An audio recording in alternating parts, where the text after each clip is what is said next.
What are today's top talent leaders doing to be different? That's the question we set out to answer at the Recruiting Innovation Summit. For 2 days, we podcasted live at the Chatterworks booth to ask the question, what are you doing different? This is the Talent Shift.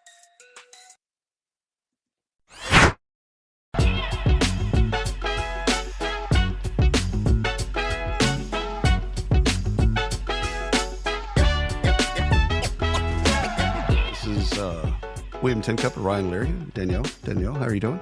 I'm fantastic. You are fantastic. So, You went. I love it when people say that because that gives me an automatic in. I'm like, done. I love how we go from End of pre-show, call. laughing, and then serious. Oh yeah. That's what we have to do, man. Buckle up. It's the bit. So tell us a little bit about you. What you got going on? Yeah, I'm not a recruiter. Right. Let's First just start and at the foremost, basics. Let's just start there. So you're going to have a job. I'm not a dude. Yeah. And I'm not a recruiter. Okay, Yeah. got it. Yeah. So those two things are really important for you to know about me. Secondly, I think my mission in life, what I'm called to do, is to bridge gaps between generations and help people communicate and work better together. I've always been a bridge builder from the time, and obsessed with work, from the time I was like 4 years old, like playing backgammon on the beaches of Aruba, like with my family. I did not have a friend to play with, and so I just would hang out with my dad, and he's Israeli. So all the Israelis were like playing backgammon together, and They play for real. yeah. Oh, yeah. Yeah, no, that's not and that's they not would come find me and him so they could play me in backgammon. Oh yeah. No, they're gonna whip your ass. Oh no. I would like win against these like 50-year-old men. I was like, Oh, that's 6, insane. 7 years old. Well, that means you're good. And so I wrote my college essay about backgammon and like that experience. And specifically, like, yes, the strategy of the game, but also being able to talk to anyone about. You're playing the person too. Yeah, exactly. Yeah. And they underestimated me because 100%. I could talk to them. And I think it kind of started there, like the whole intergenerational thing. And like I've always had friends who are older than me, who I look up to, who like I listen to their advice, Right. and especially my siblings. So when it came to college and I was trying to figure out what I wanted to do, I was like, why are my siblings seemingly like not super happy at work and like it's affecting, their lives? And I just looked at that and I was like, okay, I'm going to zigzag out of that one. And I'm going to go like work in startups. And I studied psychology and I was like, oh, like probably Well, that's cool. yeah. I was like, probably what's wrong with these organizations is like the people at the top don't understand the people at the bottom. And True. so if I could walk into any room and talk to anyone about what matters to them and bring that information back to the boardroom, I could help them make better decisions about people at scale.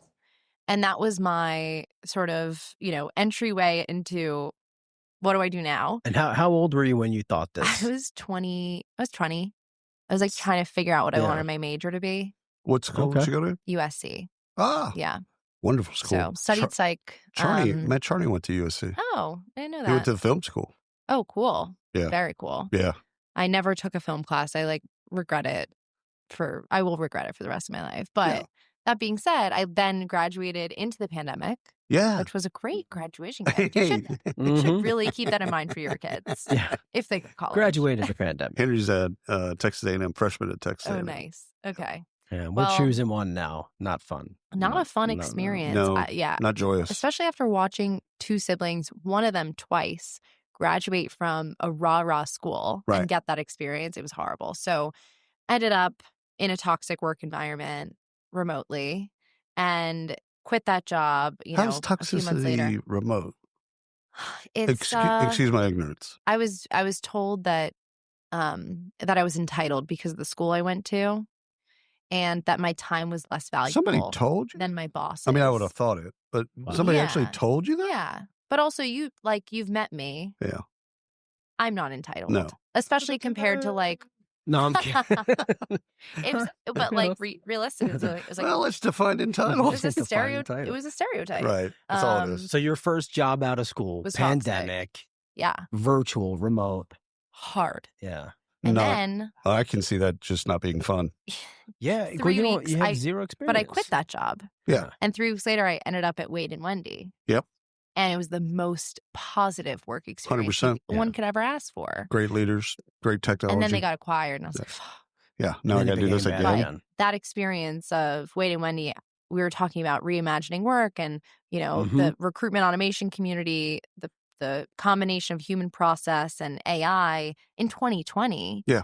And I was exposed as a 21-year-old to like the CHRO of freaking PepsiCo and Jerry Crispin and Torton Ellis and like all and you and like all these people, that are so well respected and like really in this. I mean, not you. I was talking about them, not you. Don't put me on the list. My point being, like, I was like, oh, where are the young people at if we're talking about reimagining work? Yeah. So I started to talk about that online, and that was really like what started this whole thing. It's as if they don't have good ideas. Right. When we're at a time when we need more innovative ideas than ever. Yeah. Right. And like that's the main skill. And also adaptability. We're the highest generation adaptability given what we've gone through growing up. Right. Being exposed. And I talked about this yesterday in my talk, like all the reasons we have mistrust in government and big systems, like climate crisis, mental health crisis. Like these are basic things. Social media and like privacy. It's funny when people are like, oh, well, it's your fault that you're addicted to social media. I'm like, did I create the technology? Like, did I put it in my hands? Like, no. You just used it. I just used it. So that was like really the start. And since then, my business is like part public speaking, which is really what I want to do with the rest of my life. Yep. Part content creation and brand collaborations. And then partially also like workshop facilitation and some consulting. So like, how do you upskill young workers? How do you help recruiters or sourcers or talent acquisition people understand and build for the next generation? So I want you to imagine a world. I want you to imagine Ryan is 22. That'd be amazing. Okay. And you're a recruiter in this scenario. So I know you don't play one on TV or anything, but so you're a hiring recruiter. manager. Yeah. You're a hiring manager. Why you gotta make her so small? No, that's fair. You're a hiring manager. Yeah. You meet at a Starbucks or at the office, etc. He's 22. And during the interview, he pulls out his phone and he does something on his phone. You don't know what. You're not looking at his phone. You don't know. Is that bothersome for you? Is that an issue? Do you hire? Do you get up? Like, what's your reaction to? My reaction would be, it's disrespectful to pull out your phone while you're in a conversation. 0 for 7. All right, go ahead. And she's right in the key demo. I'm just saying. Right. No, I don't know that I would like lead with that. I would be like, oh, what are you looking at? Yeah. Yeah. But I was just saying, I think Discord. It's disrespectful, especially in an interview. Yeah. But however, I do think that we have to keep in mind that this generation is not super comfortable with in-person interaction comparatively to other generations. We lost out on critical years of social connection. So I think you have to go into those interviews with more empathy for that. And like, have a little grace and like, don't let that be the reason you don't, the disqualifier. See, the thing that I've told people, because I'm on the side of, I wouldn't give a shit because they grew up with phones. Right. They had a phone in their womb. They popped out. If you had used phones, now you're putting them in an unnatural act. Yeah. The act that they're not going to look at their phone for something. Who gives a shit what it is? Texting, looking at TikTok? I don't give a shit. And something I talk about a lot, especially on the X to Z show, is like we don't teach people how to be professional. That's true. So it's like you're expected to come into work and know what professionalism is and value it highly. Well, my struggle with that is who defines what's professional. Exactly. So I've been creating content recently about, and with the Muse, like redefining terms. Right. Because they are so inconsistent across generations. Like, what the fuck is hard work? Right. What does that mean? What does it what look is like work? to you? What is work? What is professionalism? Is it you show up on Zoom, in a nice top and, sweatpants? Like, what is it? And is it text? Do you have makeup on? Yeah. Do you I have can see makeup that. on? That's like, fucking double standard. I hate that. But I honestly, I love makeup because it makes me feel good about myself. It's not for anyone else. Right. But yeah, I think you're it's forcing. dumb. It's There was the a thing study is, recently about women who show up with makeup versus without, and it hurts their career. Like they're it's lower earners. 100%. We did a story on this a ways back where it was one that I found. The woman was it's your story. She was told she didn't have makeup on. And I forget what it was, but she won a ton of money on the deal. Yeah, it was a lawsuit. I'm sure. Because she was told that she wasn't great qualifications. Professional. This, that, the other. You didn't show up at your best or something to that effect. Yeah. And because you didn't have makeup cringed. on. I just looked at your eyes like, I want to stick a knife in the heart of that guy. It's just like our society, I think, tends to focus so much on women's appearances. And 100%. It just makes me upset. Just like, it's just such a double standard. Like, you're wearing a t-shirt. I'm wearing sweats. You're wearing I'm wearing a hoodie sweatpants. and shorts. I'm wearing sweats. And I'm in like a full on suit, like, and like with a skirt. But like, I love fashion. So I'm some of that's choice. But some of it's choice, but also some of it's like expectation. Pressure and, I saw you feel the pressure. You have to. This morning passed by me, and she was in a full Ann Taylor suit, and I'm like, man, I don't know if I can't remember. Did you ask time. her where she was going? She's like, Costco. No, she was out here. But I'm thinking to myself, I tried to think of the last time I was in a suit, and it would have been 98. I haven't been in a suit. Jesus. Oh, that I've was been when in I was suits born. before that. I don't own a suit. I don't own ties. Do you go to weddings ever? Like funerals in Texas? Jeans is like Israel. I'm so excited. I'm going to a wedding on June. Jewish weddings. Jeans. Jewish weddings I'm Catholic. Jewish weddings are the fucking absolute best weddings. Really? 100%. So our weddings are. Have you been to an Indian wedding? I have. They're off the hook. Damn. I went to a rich Indian wedding. Wow. Yeah. I'm honored. Kotek. Because it was in Mumbai, Bombay, and it was a guy that I went to business school with, and his dad owned Kotek Investments, which is like Fidelity Investments there. Yeah. So it was a week. The entire wedding was a fucking week. Yeah. He's like, listen, it's going to be a little bit of a marathon for you. So wild. And it was fantastic. Like they knew I was way out of place. And so they're just like, all right, here's what we're going to do now. I would love to see you in traditional Indian. Oh, no. I wore my shit. Fuck that. So, but the thing is, Jewish, I was telling somebody yesterday, I think it was Jerry, because he lives on Long Island. I went to 4 Jewish weddings on Long Island in the same summer. Wow. So back to back. And they're all on different places in Long Island. Love that. Yeah, there's a lot of spots in Long Island. Oh my God. It was so much, because it's like a 15-minute ceremony. You drink, there's some things, you drink, and then there's some other shit, you drink, and then there's like a ceremony, and then you drink, and then break the glass. Yeah, exactly. And I'm like, and you're like, fuck the glass, I'm gonna drink from the bottle. These motherfuckers. So we're gonna be dancing and singing and drinking? Yeah, I'm in. Let's go. Let's do this bit. It is. It's lovely. So last question real quick. Yeah. You're at Recruiting Innovation Summit. What do you hope to, get or expect your expectations when you're flying home? What are you thinking about? I'm thinking about,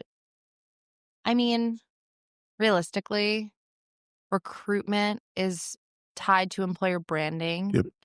And I think that's more where my zone of genius lies, is like, how can you tell stories that attract the next generation? Because I'm not an HR practitioner, but I am a marketer. Right. And I do understand my generation and what we want. Right. So when you combine those two things, like, that's really where like my business is now pivoting a little bit. And I'm looking into specific industries like manufacturing and industrial to do more content around, how do we make those industries sexy again? That's cool. Because it's easy to do that with tech. Yeah. But it's like doing things that aren't the traditional work. Yeah, white collar work is like down the drain. It really is, like tech, finance, Does the consulting. term white collar make you cringe? Yeah. Yeah, me too. Yeah. I've never liked. I've never liked that. It's just like I don't like, dude. That's so racist. But I do like the. I do like the trades. Like, I think trades is like a cool name for a group of I like jobs. that. When people say Philly, I'm from the Philly area. What says Philly's a blue collar? So I'm like, I don't know. It just makes me. It makes me feel like up. Yeah, like I'm gonna go beat somebody. Let's like redefine it. Let's like rename it. I think it's more like I'm a foundational worker. Right. Kind of like during the pandemic, we had, what was it called?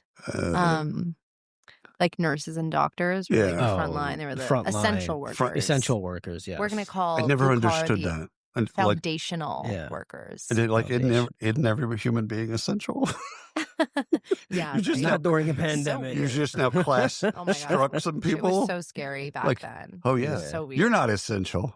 Yeah. Thanks, motherfucker. Yeah. So, thank you so much for coming on the show. Thank you for being here. Thank you for the good work. Podcast where I can curse. Oh, be yourself. But I don't think you did. Yeah, I did. leave us with an F-bomb or something. Snuck it in. That's how she's sly. Yeah. She just. Oh yeah. No, during my talk too, I was like, oh, we're gonna do a quiz called WTF is Gen Z. And I was like, does anyone know what that means? And this guy, like in one of the front rows, he was like the only man in the room. He was like, oh yeah, I know what it means. It means what the fuck? I was like, okay, I was really more talking about the. There you go. It's all right, but I was going for who the fuck. But I wasn't going to correct him. No. Let him have his moment. Thank you. Pat him on the head. Thank you so much. That's nice.